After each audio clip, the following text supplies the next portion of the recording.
যুক্তরাজ্যের উপকূলীয় শহর ব্রাইটনে অভিবাসন বিরোধী বিক্ষোভ এবং এর পাল্টা প্রতিরোধ সমাবেশকে কেন্দ্র করে চরম উত্তেজনা ছড়িয়ে পড়েছে। শনিবার সাউথ ইস্ট প্যাট্রিয়টস নামের একটি গ্রুপ স্টপ দ্য বুটস স্লোগানে এক মিছিলের আয়োজন করলে এর প্রতিবাদে কার্নিভাল অ্যাগেইনস্ট ফেসিজম ব্যানারে রাস্তায় নামেন প্রায় ২৫০০ বর্ণবাদ বিরোধী আন্দোলনকারীরা।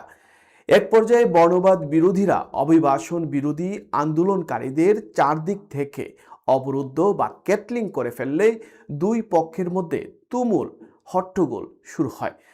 পরিস্থিতি নিয়ন্ত্রণে আনতে পুলিশ গোলমালের মধ্যে পেপার স্প্রে ব্যবহার করে এবং পুলিশকে মারধর ও শান্তি ভঙ্গের দায়ে বেশ কয়েকজনকে গ্রেপ্তার করা হয়। পরে কড়া পুলিশি পাহারায় ডানপন্থীদের স্টেশন দিয়ে ব্রাইটন থেকে বিদায় করার পর পুরো ট্রাফালগার স্ট্রিট এলাকায় উল্লাসে মেতে ওঠেন আন্দোলনকারীরা। রাস্তায় ডিজে বাজিয়ে নাচ ও গানের মাধ্যমে তারা এই প্রতিরোধ উদযাপন করেন। Akramul Hossain, UK Bangla live news, London, যুক্তরাজ্য।